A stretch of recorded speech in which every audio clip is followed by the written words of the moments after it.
Hello survivors, I hope you're well. Welcome to today's video. Today I'm going to be letting you know the easiest way to improve your daily habits.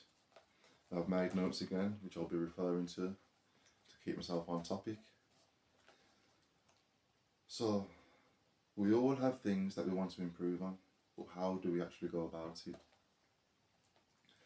Making changes often feels daunting even if they're for a good reason.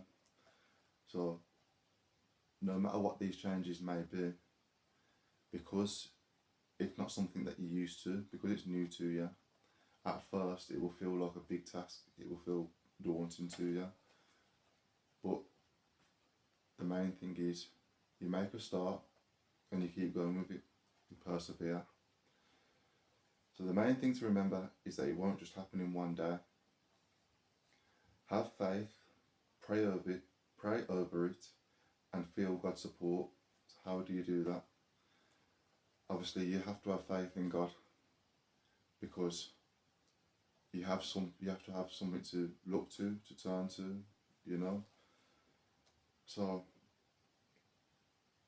pray over it, because it's something that you wish for to become daily routine, daily habits, and feel God's support. How do you feel the support? You give gratitude, you recognise the abundance that you've already got in your life, you recognise where God has already worked in your life, you give thanks for it, and you progress, you carry on.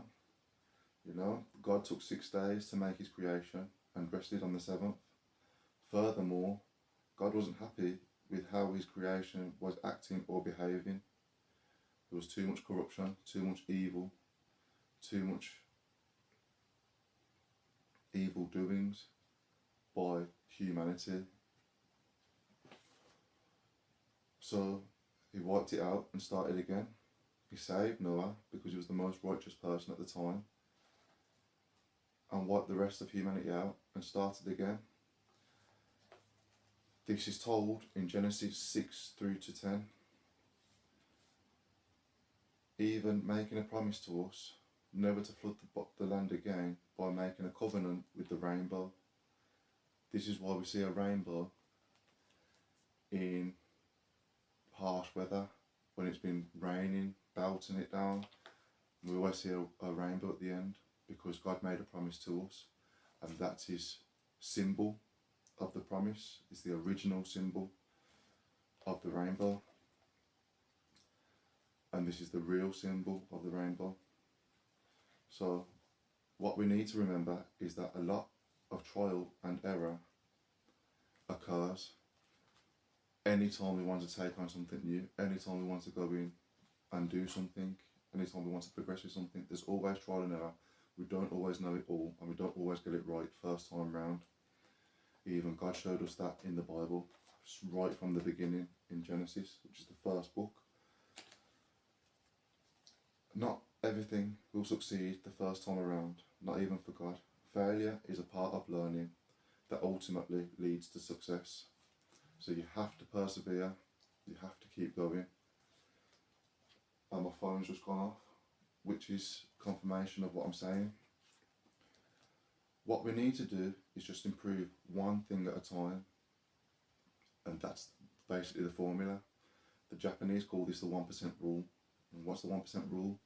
Improve on one thing, just one thing each day. So whatever you want to improve on, first and foremost, just make one step for making that improvement. I've got some examples that will help you here and that I've used myself.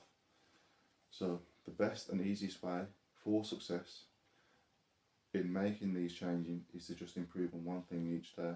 Many will call this the baby steps. One small improvement each day will lead to major improvements within 3 to 6 months. Because if you make a start and progress, even if you fail at the first hurdle, you go again the next day. Before you know it, these small steps will become major improvements, and in a shorter space of time, because you're making the smaller steps which lead to big achievements. So, for example, if you want to read more, find a book that interests you. And it doesn't have to be a big book, an autobiography, or it can be fiction, non-fiction. Could even be a comic book, you know, something small, simple. And start by just reading a page a day. Then you might find that one page isn't enough, or what you've read on the page grips your attention, you know, and you want to read the full chapter or more than one page, you know. Before you know it, you have read the whole book, and you're ready to move on to the next book and start again in the same way. One page, one chapter, and before you know it, you've read the book. Now, another example, let's say you want to exercise more. Start with just getting your housework done. As silly as it sounds, it's still a form of exercise. There's still movement in your body, and you're achieving something in being tidy, having cleanliness, you know, clearing your mind. So start with just getting your housework done properly, not just shoving things in corners and, you know what I mean, hiding things away. Do it properly, make as much as you can neat and tidy. Make your bed, get the laundry done and put away. Vacuum or mop your floors. Wash the dishes, get the dishes put away, get the cutlery put away. Why? Because these are small tasks that when you look at it throughout the day, so you make your bed, you get up, you go out, if you come back into your room, there's a task already completed. Your bed looks clean, tidy, it looks inviting, you know. Little steps make big achievements. This is both mental and physical exercise, and you don't even realise that you're doing it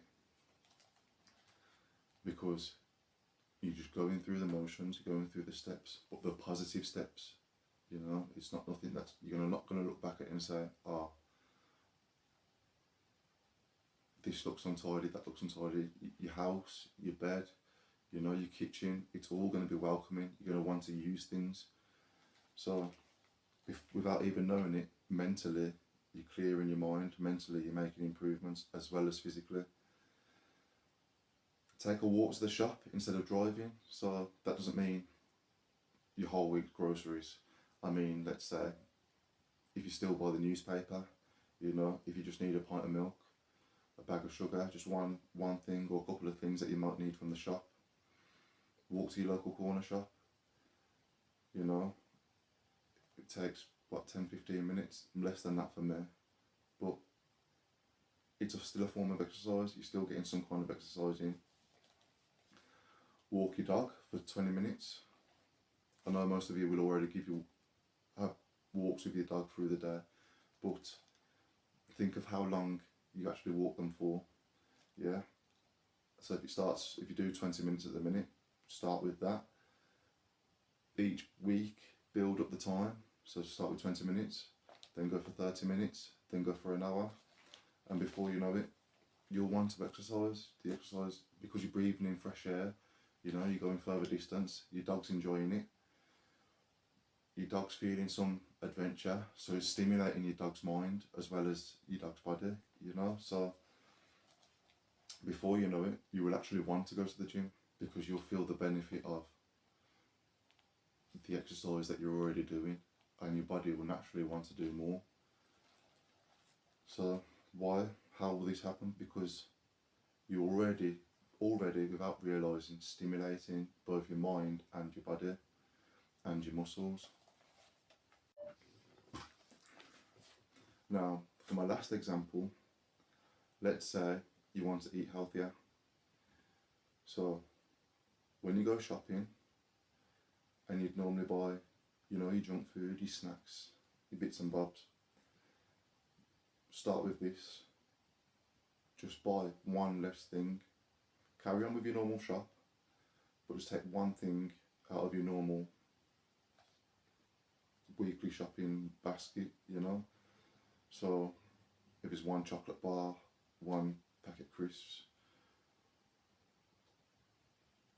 an ice cream, I don't know, whatever it may be, but junk food, snacks, each week by week, take one thing out of it.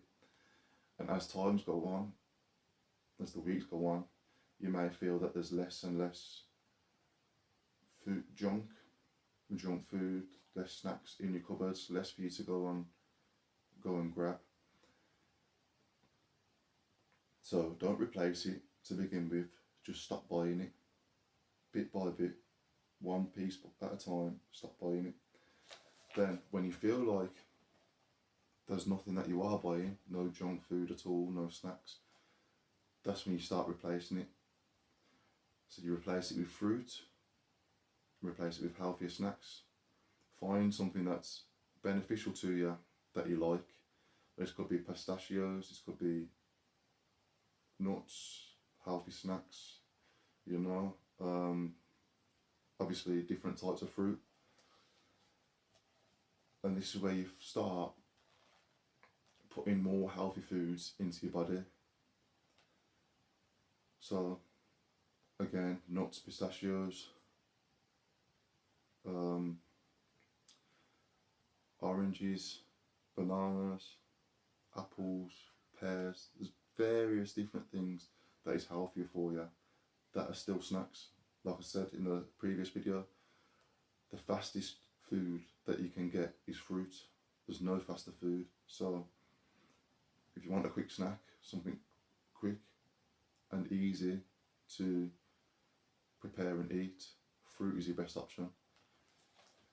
Even frozen fruit, you know, make yourself a smoothie, put it in the blender, job's a good one. And last but not least, instead of pop, start buying water. Even fruit juices, they're full of sugars. What I tend to do, I'll buy crates of water and I'll buy a bottle of squash. Every now and again I may have some squash, put some squash in my water, you know, but generally I just drink water, and I don't even find myself wanting other things. If I drink pop, I feel bloated, you know, I don't like the way it makes my belly feel. So you'll find that your shopping and cooking go hand in hand and improves massively over a period of time. Like I say, you make the small steps lead to bigger achievements. So that was just a quick video to let you know how making these improvements become habits sooner than you realise, just by making small steps. Thanks for watching. Let me know how you get on. I'll see you in the next video. God bless. See you soon.